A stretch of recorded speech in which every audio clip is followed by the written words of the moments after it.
दोस्तों नमस्कार, मैं हूं पराग और आप सभी का एक बार फिर से मैं बहुत बहुत स्वागत करता हूं। साथियों, मुझे पता चल चुका है कि बसपा चुनाव क्यों हारती है।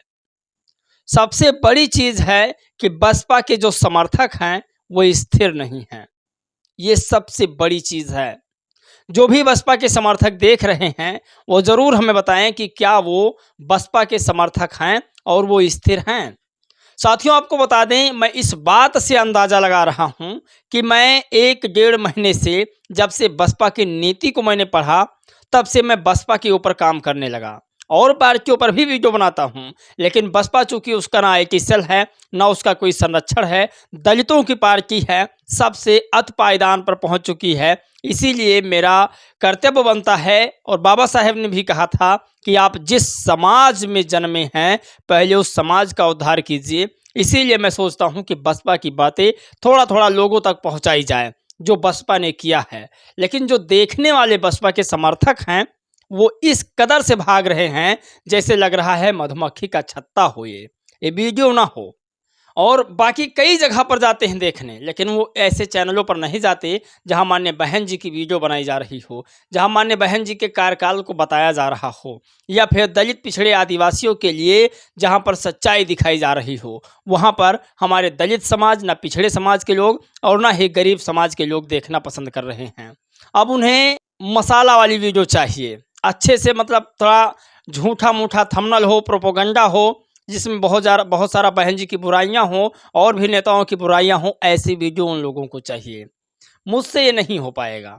जो सच्चाई है वो मैं आप तक पहुंचाने की कोशिश करूंगा। आज तमाम बड़ी खबर है जिस पर बातचीत करते हैं और आपको बताते हैं कि लॉरेंस बिश्नोई का जो मामला था वो दरअसल पकड़ा गया। बिहार से पूर्णिया के जो सांसद पप्पू यादव थे, उनको लगातार फोन पर धमकी देने वाला व्यक्ति गिरफ्तार हो चुका है और वो व्यक्ति लॉरेंस बिश्नोई के गैंग का नहीं है। उस व्यक्ति ने बयान किया है कि मेरा लॉरेंस बिश्नोई से दूर दूर तक कोई लेना देना नहीं है। फिर क्यों लॉरेंस बिश्नोई के नाम पर लोग अब लोगों को धमकी देने लगे हैं? लॉरेंस बिश्नोई कितना बड़ा डॉन है जो सरकार उन्हें कब्जे में नहीं कर सकती है, जो इस देश का कानून व्यवस्था लॉरेंस बिश्नोई को कब्जे में नहीं कर पा रहा है। लॉरेंस बिश्नोई नाम से तमाम लोग फर्जी फोन करके लोगों को डरवा धमका रहे हैं। अभी सतपाल तंवर को भी फोन आया था। नवाब सतपाल तंवर जो भीम सेना के राष्ट्रीय अध्यक्ष हैं, उनके पास भी फोन आया था। लेकिन नवाब सतपाल तंवर ने कहा, कौन लॉरेंस बिश्नोई? मैं नहीं जानता किसी लॉरेंस बिश्नोई को। दरअसल सतपाल तंवर ने कहा था 2 घंटे 4 मिनट में अगर गृह मंत्रालय ने मुझे आदेश दे दे तो मैं अपने पूरे टीम के साथ उनके पूरे टीम को समाप्त कर दूंगा। लॉरेंस बिश्नोई का कोई एजेंट है जिन्होंने सतपाल तंवर के पास भी फ़ोन मिलाया था, लेकिन सतपाल तंवर ने उन्हें करारा जवाब दिया। पप्पू यादव बेचारे रोते बिलखते हैं। अब उन्होंने कहा कि किसी को भी कोई मार दे, सलमान खान को लॉरेंस बिश्नोई मारे या ना मारे, ये हमें कोई फर्क नहीं पड़ता है। मैं अपने कहे हुए वक्तव्य को वापस लेता हूँ। लॉरेंस बिश्नोई के गिरोह का लगातार उनके पास फ़ोन आता है, इसीलिए पप्पू यादव डर जाते हैं। अब सरकार की विनम्रता ये है कि एक गुंडे को बचा रही है और एक सांसद को रुला रही है। सबसे बड़ी खबर ये, जैकी यादव लिखते हैं कि सांसद पप्पू यादव को लॉरेंस बिश्नोई का गुर बताकर धमकी देने वाला व्यक्ति गिरफ्तार कर लिया गया है। कुछ दिन पहले पप्पू यादव को लॉरेंस बिश्नोई गैंग से धमकी मिली थी, जब सबसे पहली धमकी देने वाला शख्स गिरफ्तार कर लिया गया है। इस शख्स का नाम महेश पांडे है। यह दिल्ली का रहने वाला है। दरअसल पूछताछ में पाया गया कि इसका लॉरेंस बिश्नोई गैंग से कोई लेना देना नहीं है। यूएई से खरीदे हुए सिम से पप्पू यादव को धमकी दी थी। धमकियां और भी दी गई है जिसकी जांच पुलिस कर रही है। तो ये जैकी यादव का कहना है। साथियों, अब थोड़ा हम बात करते हैं राजनीति से हटके, थोड़ा हमारे समाज पर जो अत्याचार होता है उसके बारे में बातचीत करते हैं। साथियों, हमारे समाज पर अत्याचार लगातार होता रहा है और अभी भी हो रहा है, आने वाले समय में होता ही रहेगा, क्योंकि दलित समाज स्थिर नहीं है। मैं पहले भी कह चुका हूँ, दलित समाज स्थिर नहीं है। अगर स्थिर होता तो ऐसी घटनाएं होती ना। साथियों, लोग कहते हैं कि अब वो छुआछूत भेदभाव खत्म हो चुका है। और आपको बता दें कि कुछ लड़के सोशल मीडिया पर आकर दलितों के लिए बहुत अच्छी अच्छी बातें लिखते हैं, हितैषी बनते हैं, लेकिन जब हकीकत में उनके घर जाओ, उनके गांव जाओ तो पता चलता है कि सबसे ज़्यादा छुआछूत इन्हीं के द्वारा फैलाया जाता है। दावत में दलित युवक के सामने पड़ोसी जूठी पत्तल, सोचिए जूठे पत्तल में खाना दिया गया। ये मामला बरनहाल का है। बरनहाल थाना क्षेत्र के अरूपुर में है। दलित समाज के लोगों को बुलाया गया खाने के लिए और जब वो लोग वहाँ पहुँचते हैं तब उन्हें जूठे पत्तल में खाना दिया जाता है। विरोध करने पर जाति सूचक गाली देते हैं, मारते हैं। तमाम लोगों के ऊपर एफआईआर भी हुआ है, जिनके कुछ नाम आपको हम बता देते हैं। ऐसे आपको पता चल जाएगा कि वो कौन लोग हैं जो लगातार दलितों पर भी अत्याचार करते हैं।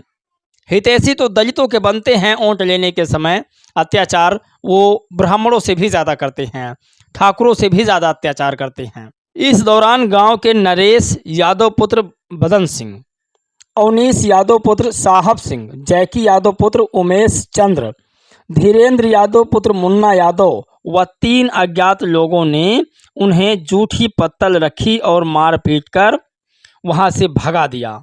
इसके बाद यादव लोग उसके घर में घुस गए और उसके पुत्र व 2 मित्रों के साथ मारपीट की और जाति सूचक गालियां भी दी। सोचिए, तमाम लगातार अत्याचार हो रहा है। ये सबसे बड़ी खबर है, हमें समझना चाहिए हर बात को। खैर, आपको एक बड़ी खबर और बताते हैं।